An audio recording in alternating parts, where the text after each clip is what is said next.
Вон он танк. Наш. Один спалили, а два удрали. Это они, да? 3 удрала. 3 удрали. Да, это цепли. А вот тут пятно кровища на полдороге. Это наши попали. Но тут с краю не страшно еще. Вряд ли сюда подойдут. Гостеприимных троллей из-под моста. Троллей из-под моста.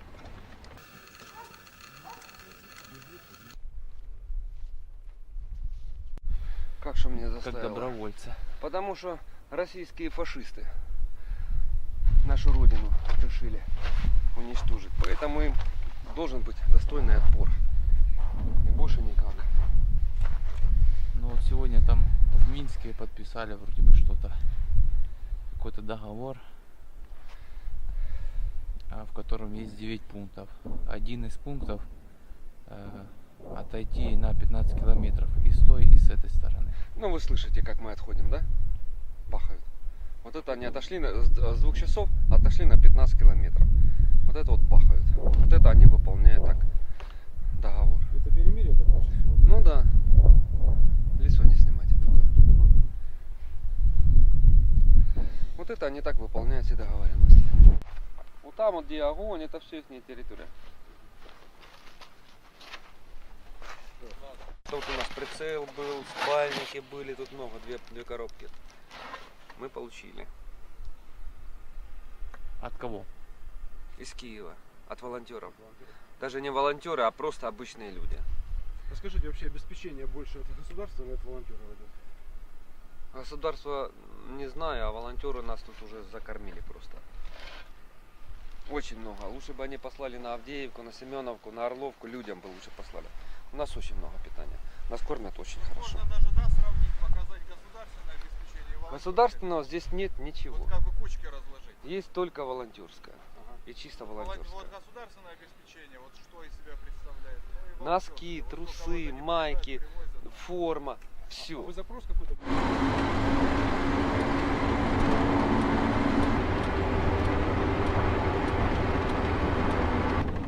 На самом-самом краю. Дальше уже все там сепаратисты. Вот пулемет, ну мы с него тут, так сказать, отвечаем. Мы не гасим, у нас перемирие. Мы отвечаем. Мы даем ответный огонь на те провокации, которые делают они. Ну, ДНР, Новороссия. Что? Часто лупаши? Ну, с 5 числа, как сказать, с 5 числа они сильнее начали, нежели спокойнее. У нас конкретно сильнее начали. Не знаю, аэропорт бьют. Не знаю, результатов я не вижу. Что будет такое. Ну, на 15 километров куда они дойдут вглубь Донецка, вот туда или как? Ну, они, скорее всего, если нам отходить, они Ну, станут если сюда. будет приказ он такой. Да они не будет? отойдут, они что, просят Донецк, вот у них, вот мы заняли позицию, Донецк, вот притык мы к Донецку стоим, куда им это отходить? Они отойдут, это, блин, скажу так, нам лучше, и я скажу, что кто-нибудь-то и не сорвался и случайно Донецк не захватил. Вот так вот. Максим и протитанковая гвинтівка. И дегтярь рабочий. Всего лишь 48-го. Еще товарища Сталина достал. Может, с него даже стрелял Сталин. Да, может, товарищ Сталин лично даже участвовал в выпуске на заводе именно этой партии пулеметов. Так что у нас тут сюрреализм полный. Ну я вже мовчу про автомати, як табельна зброя і пістолети 64-62 року.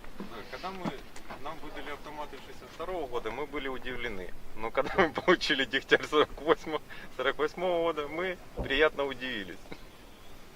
Еще больше, да. Тепер ми очікуємо на снайперські гвинтівки Мосіна зразка 1890 Да, якогось еще где-то тут волохатого стоит року. пулемет Максим. Только знают все люди. Вот это погнали красера по нам.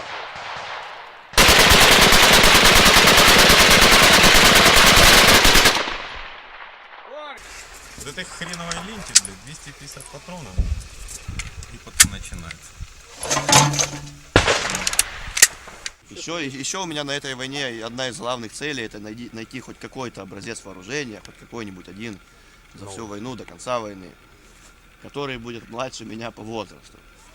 Пока что наибольший мой успех, который я достиг в этом, это было РПГ-7 1987 года выпуска.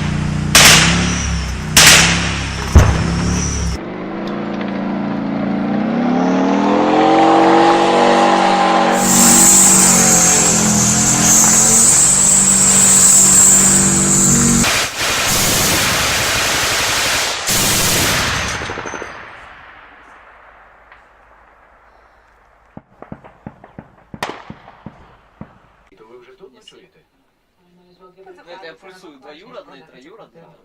Ви не будете її продавати. 7 штук. Це велика розкіш для безробітної. Це правда? Ден сам мені сказав. Я вже казала. Там уже ротацию пора. Компотики придется перевозить. Такое. Компотик. Компотики, огурчики. Хотя он уже в Карловке пацанов Юра приезжал. Там уже люди некоторые даже перекрытие на крыше поднимают. Якщо всі ваші слова правда. У меня есть бизнес-план. Я покупаю себе костюм Деда Мороза и на елках без коллег заработаю в 2 раза больше, чем могу заработать здесь.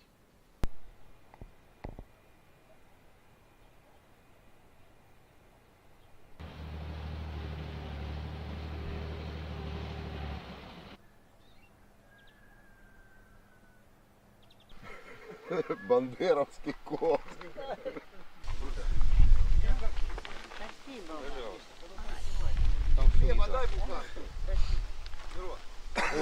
Я пойду отнесу.